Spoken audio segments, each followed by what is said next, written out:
Well, thank you everybody for coming out on not the warmest of days, but there's never a bad day to learn about entrepreneurship and innovation. And this particular evening, we have what I believe is a very special discussion we're going to have, because so many people in our community, when we think about entrepreneurship and innovation, a lot of people naturally turn to the fact that we have many universities, including two absolutely spectacular universities in RIT and U of R here, and that this somehow should give us an advantage when it comes to building an entrepreneurship and innovation community. And we're going to explore that today.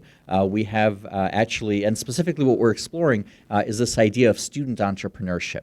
And how do we create more student entrepreneurs? How exactly does that play into the larger entrepreneurial ecosystem that we're trying to do? How else can we support the creation of more successful entrepreneurs at our universities?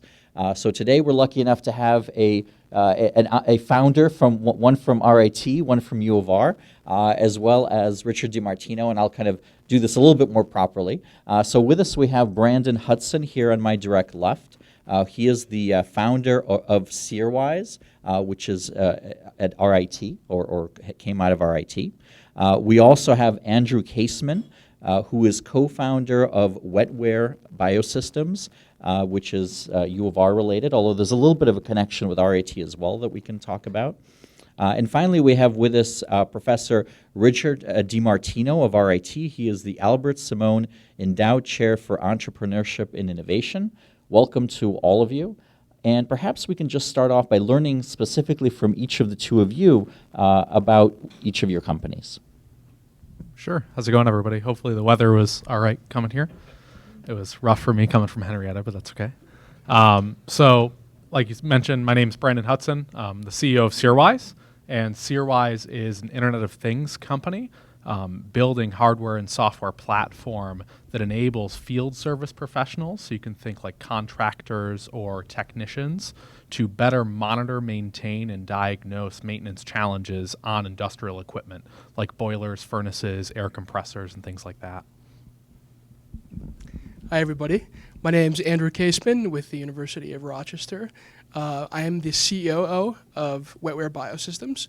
We build medical devices that detect and automatically treat traumatic brain injury. They can go in helmets, or they can be applied from a device like an AED.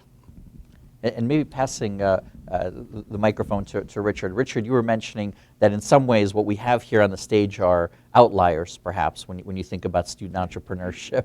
Can you maybe put in context a little bit about the kind of achievements so far of these two companies? Well, what I can do is I can say that when you talk about academic entrepreneurship, and what I mean by that is a university wants to be able to bring in to everyone entrepreneurship training. You might... Oh, you may want to, yeah. There you go.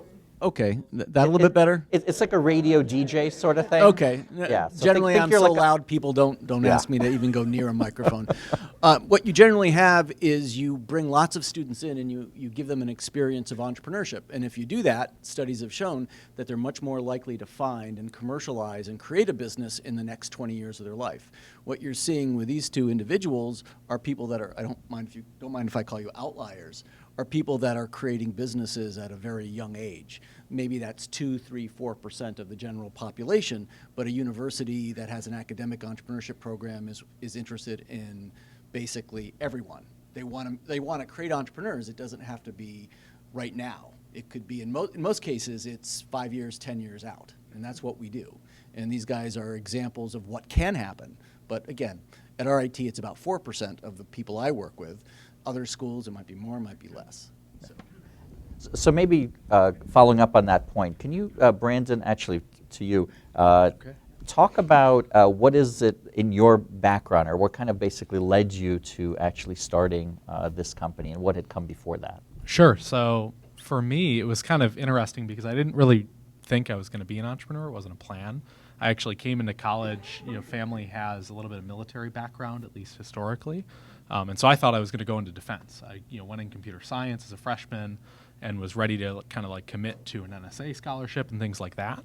And I kind of came up with this idea on a whim regarding the Apple Watch, ironically, because it was just coming out at the time, to basically build an adapter and an accessory around that, and kind of threw a team of a couple of my college friends together. We put it on Kickstarter after a couple months of kind of brainstorming it, and it took off like a rocket ship. And so we ended up raising just under $250,000 on Kickstarter, and we were like 17 and 18 at the time. And so we had to figure out what a business was. Like, we didn't have an entity, we didn't have anything. And so it was kind of trial by fire in that regard, and then I got hooked on it. And so I joined the second company briefly after that, and then carried on now to the third at Seerwise. So yeah, I think it was more of just a happenstance, kind of, to be totally honest. Yeah, I can relate to Brandon with that. I never expected to go into entrepreneurship either. Ever since I was a child, I've told everybody that I want to be a surgeon. I've been fascinated with the human body for as long as I can remember. And I think it's that knowledge or that drive to gain knowledge in biology and about the human body that gave me the tools that I needed to approach entrepreneurship and create a successful company that's works with ideas of biology and physiology. Well, and maybe just following up on that to you, Andrew. I mean, how did this company come about? Kind of how did it all come together? Yeah, so our company is composed of 4 college students, all from the University of Rochester, and we were all friends before we started the company. And one of us has a neuroscience background, and I have a biology background, and another has computer science background, and the other biomedical engineering. We were a very diverse group, and we were just sitting around one day talking about potential solutions to problems, and we came up with this idea, well, what if we could automatically detect and then treat traumatic brain injury on a human person and on a device that can be worn on a person. And here we are today.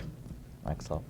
So, Richard, a question to you. So when you at RIT, for instance, come across students like Brandon or Andrew who want to start businesses, what's the typical kind of pathway or interaction that the university has with them to help them along on their journey? Well, if you have a process where you get in an A and you get out at D, you get 3 people, and it doesn't work. Typically what you have is you have an environment where you have some classes to let people know what they are. You have experiential activities. RIT, which is very much an interdisciplinary type of experiential sort of education, we've always focused on the experiential side of taking your idea and then actually doing it. And we also have a great deal of STEM, so we have a maker space that we integrate with this. So you're kind of doing customer discovery, looking at business models, and making minimum viable products. So it might be someone comes in and they're just interested, and we might suggest they take a class. But if they have an idea, we just have them jump in. And it's kind of a lab. It's a lab that it's a safe place to fail. So we do about 150 teams each year where people come in as a team and they'll spend at least a semester with us just doing 100 interviews, doing business models, making stuff, putting it in people's hands to play with. So that's what we do. But there's also, as I said, there's a diversity in Rochester. We've got a lot of people. We've got lots of coaches that we work with, but you've got U of R here, you got RIT here, you got St. John Fisher, Geneseo, Nazareth, and they all kind of have different strengths and weaknesses. But there's no path. If there's a path, you don't have any people show up. Yep. Or you have 3.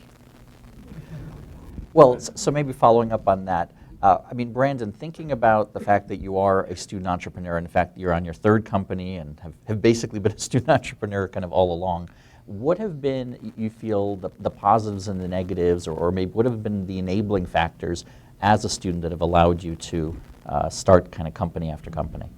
I think for me, because of the path that I fell into, flexibility was key. And it wasn't something that was offered right away because I didn't even know what was offered. Like, I came in, and 2 weeks after coming in as a freshman, I started this. Within a couple months, we kickstarted it, and I was actually never in the academic programs because I didn't even know they existed at the time, and we were so swamped with it that we just had to keep running.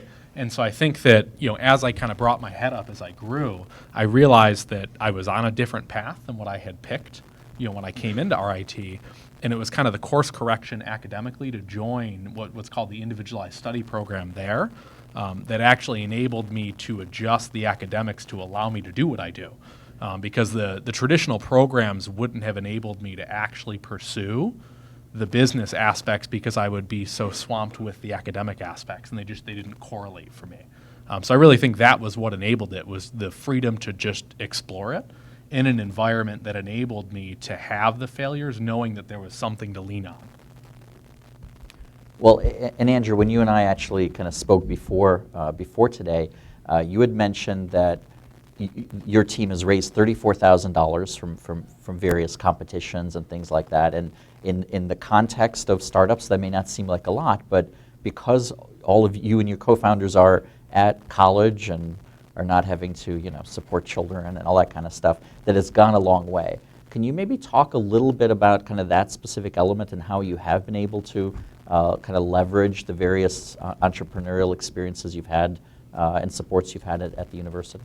Absolutely. So the university was really instrumental in creating an atmosphere where we could go out on a limb and try the idea. Starting with a particular competition the university holds called the Janet Forbes Entrepreneurial Competition. We applied to that on a whim with our idea, and that was 8 months ago at this time, or from this point. And we ended up coming in second place.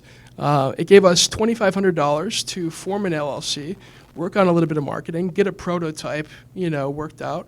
And that was really the first step, I think, in creating, the atmosphere where the company could incubate. And then moving on past that, through the contacts we made at the Ain Center for Entrepreneurship, we found out that there was an accelerator program going on over the summer at RIT, the Saunders Student Accelerator, and we applied to it. We got accepted.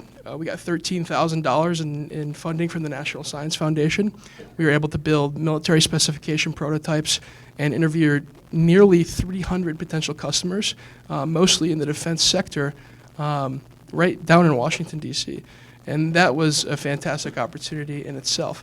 And then this past October, we did a pitch competition at the university, like a Shark Tank style pitch competition, and we came first place. We won $20,000, and now that has allowed us to secure our patent and to create an environment where we're ready to go into clinical trials. And we have never taken on any sort of dilutive funding, and like I said, $34,000 might not seem like a lot, but a year and a half ago, this was just an idea between friends, and it has kind of spurred on to something much bigger.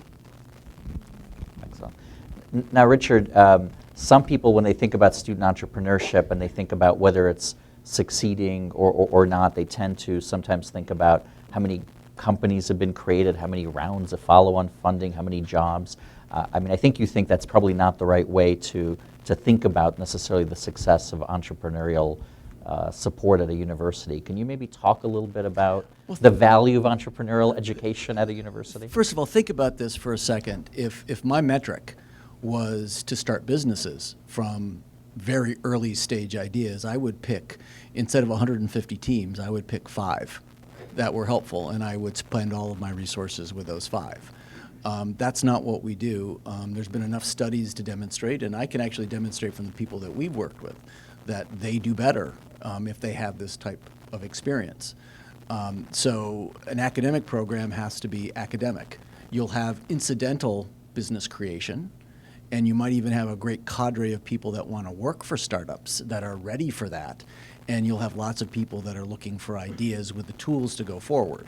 But it's just not realistic to assume that a 22-year-old is going to create, lots of 22-year-olds are going to be creating tons. Yeah, you guys are the 2 exceptions. So, well, there's many exceptions, but it's 4%.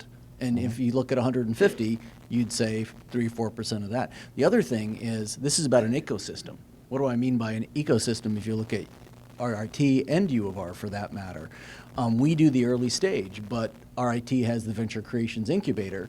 U of R has more NextCorp associated with it, and our goal is to work with them until they're ready to be accepted there and they can get support as they go forward. So it's a system. So Brandon, and maybe this is a question for you because you have already now had multiple startups.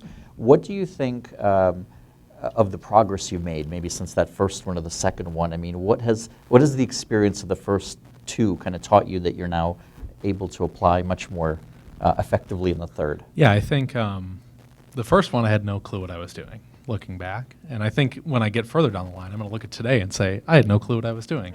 And I think that's probably by design, right? Like if you're not making progress in that regard, then, you know, what's it worth? But yeah, I think it really ultimately is a school of hard knocks in the sense that you don't get a class to a certain degree to teach you about what happens in life, like not being able to make payroll. Like that sucks, right? Like I had to do that weeks and weeks in a row. And things like that, I think, are like the rite of passage for most entrepreneurs. But it's figuring out, okay, like how do we hit the wall, break through it, and not have to run through the same wall over and over again. There's always going to be more walls and new things as you go. And so I think part of that has just been kind of figuring out how to learn and how to kind of navigate through all of the complexities and the challenges, really. And it's just an experience thing, in my opinion. There's a lot of it that you can teach around the domains. You can teach technology, you can teach the business side, but I think the gut aspect of it is just acquired, and you hope that you can lean on advisors and people that have done it before so that you can at least leverage some of their insight to avoid the things that happen to them. And Andrew, I mean, it may not be all positives when you're really young and running a business. Can you talk maybe about some of the unique challenges to being a student and running, especially in your case, something in the life sciences area? Sure. To approach a market or investors, potential customers, and say that you're a student without a degree and you have a brand new medical device that can save lives, a lot of people are going to laugh at you. And I think the key is to stay committed and confident in your own knowledge, but also the knowledge of, for example, our advisors. We have 4 neurosurgeons that advise us, and you have to kind of just ignore the people that say you can't do something. Yeah. So Richard, thinking about maybe how entrepreneurial education has shifted, especially at RIT, but other places, is it getting better? Are there kind of better methods being developed for almost helping people to quickly figure out whether or not they have some of the gut instincts and helping them figure out and kind of have these entrepreneurial experiences that they can grow from? Well, it's interesting. RIT actually started the first student-oriented, mostly undergraduate-oriented accelerator program, and it's really a pre-accelerator program about 11 years ago. And now they're actually getting quite common. So I think this goes to what Brandon was saying. Experiential learning is the learning to go, and every single person that we work with, and I think this is getting more common, particularly in the region, but also in the nation, gets a coach, someone experienced. They don't tell them what to do, but they ask them a lot of questions. And when I say having a program like this is a safe place to fail, I can't express that more strongly, because people mess up.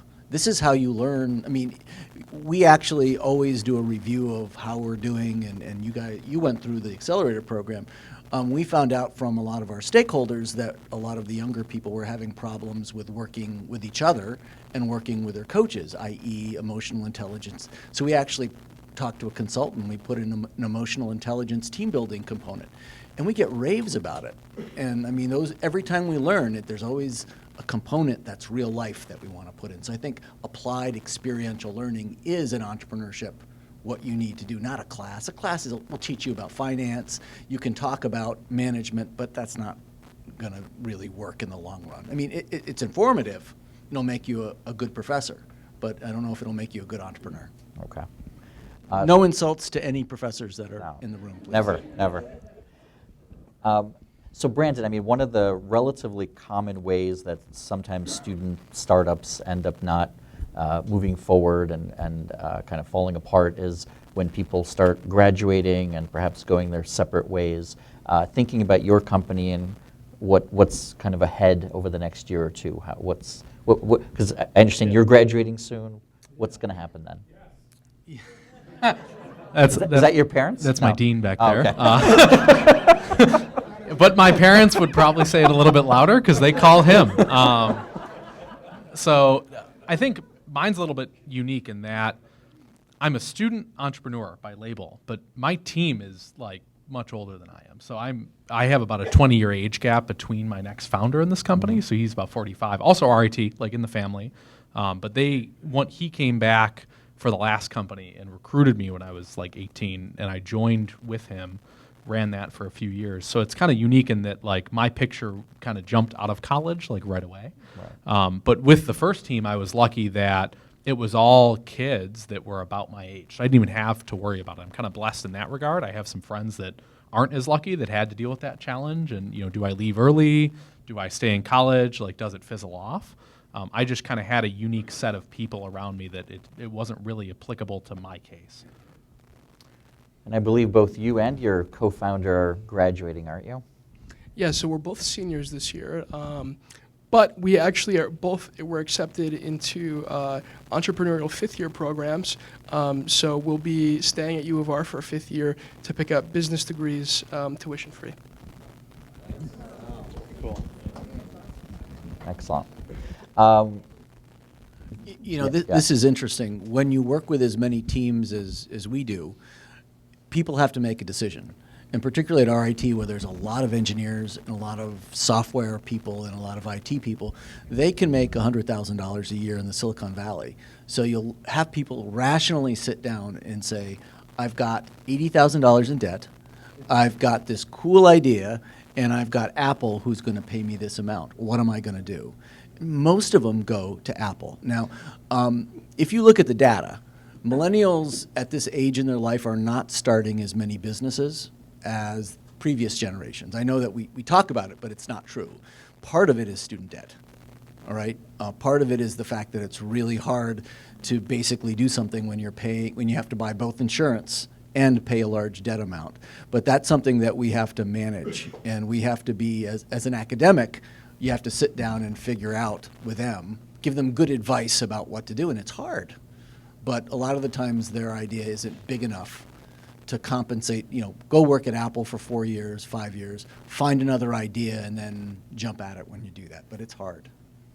Well, and there is something to be said, and maybe this will go to Brandon first. I mean, there is something to be said about maybe working for some other company, some other group which can teach you some things.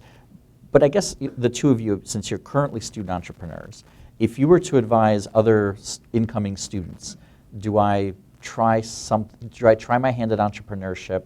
Do I perhaps instead just find some other existing student startup and work with them because for whatever reason maybe the CEO founder kind of role isn't right for me? I mean, what's your advice on whether to figure out whether they have kind of that gut instinct or that capacity to be an entrepreneur, or to maybe just be part of a team that's working on something? So I think from a timing perspective, college is great, right? Because like you were saying, like I have no overhead. So it's really cheap for me to try this. So that's the first thing. I think as far as an individual deciding whether or not they should do it, if you're thinking you want to be involved, you should probably just try it, because you're not going to know unless you do. Especially with the timing component, you have no real risk. When it comes to like the world, like you can fail hard in business, right? When you're in college, like you could try it out and go, I really feel like I need to be the leader, or I feel like I fit this certain component. And I think that part of understanding where you fit in the wheel is just a self-assessment you go through. Like there are people that just kind of naturally figure out that like I'm the operator, I'm the numbers person, I want to be the speaker, the face. I'm not good at anything, but I'm good at having people do certain things strategically. I think it's just kind of a self-alignment thing as you grow. And so but I think as far as trying it, like everyone should try something if you have an idea, because why not? So what's your advice to a potential student entrepreneur? I would say master the things that you love to do. And once you master the things that you love to do, entrepreneurship becomes a lot easier. And the barriers have been broken down. And now you can take the knowledge that you have in whatever you specialize in and apply that towards something that can employ people in the area and maybe even make an extra buck for yourself. Richard, I mean, some people think that there are differences, I mean, with kind of the generation that's going to, well, there's always differences in generations. Always. Is there anything that you've sort of observed in recent years about positives, negatives, propensities toward entrepreneurship and the people that are kind of age to go to school right now? I think that everyone, if we look at who our business role models are, they used to be CEOs of big companies. Now they're CEOs of big companies that started it themselves. I think the idea of entrepreneurship is hot. People come in and that's their role models, but they don't know what entrepreneurship is, and they don't know how it fits them. And when you think about it, if you go into students right now that are 18, 19 years old, I guarantee you they're going to be hired, they're going to be laid off, they're going to hire people, and they're going to lay off. And at some point in their career, odds are they're going to start a business or at least sell their services as an entrepreneur. The important thing is you get those skills where you can take control of your life. And as Brandon said, going into a place that you can try it out and a safe place to fail, a safe place to succeed is something that you really need to have as far as the skills are, because Kodak, Xerox, any big company isn't going to manage your career anymore. You're going to manage your career, and you need to be able to find value and fulfill that and get money so that you can have a good life. So that's my spiel, by the way. But I think that's so important. And these guys did it, and they found this opportunity, and that's absolutely wonderful. But we need everybody to go out and do that, because they're going to need it at some point in their life. Maybe not create a business when they're 22, but maybe when they're 45. Who knows? So I guess I have to end this part of it, and then we'll have questions from the audience. I mean, what is your plan? Are you planning to hopefully stick around Rochester, each of you, and creating this business and future businesses around here? Yeah, so I'm here. I won't be going anywhere for a long time, I have a feeling. And there's reasons around it. Yeah, thank you. No, I love the community. I kind of fell in love with Rochester, and I had two choices when I went to school. And sorry, and where are you from? I grew up in Buffalo, so about an hour and 15, not too far down the road. But I had here and I had Berkeley, California. And it was kind of, between the two, my parents didn't want me to go there because they were like, it's far away, they're very conservative, and that's not their vibe out there, so they were like, stay in Rochester. And I was like, okay. So I did, but I would have never had the opportunities, would have never met the people. And I kind of decided that economically it makes a lot of sense to start a business here, because you can get really good talent from universities like ours, right? Because I see it every day, but it's at 20% lower than the market rate out in California. Like, the dollar's green everywhere, the inflation rate's national. Why would you not start a business here, as opposed to out there we're going to burn cash a heck of a lot faster and churn people way faster? And so that's kind of my vibe. I grew up in Hilton, about 25 minutes away. Lived my entire life in Rochester. I love Rochester. I never plan on leaving Rochester. But more importantly, I want to say that I never planned on going to school in Rochester. When I was a teenager, I wanted to get out. I wanted to not see my parents for a while. But on a whim, I applied to the university, even though I knew I couldn't afford it. And I got really, really lucky, and I'm really blessed, because one day in May, when I was ready to go to Stony Brook instead, I got a phone call, and they told me that because I was a first-generation college student, I was going to have a full ride to U of R. And that was sponsored through the Farish Foundation. And the Farish Foundation kept me in Rochester. And because of them, I got to stay in the community and reinvest, since they reinvested in me. I can't top anything like that. No. Well, why don't we give them a hand, and then we'll have questions from the audience.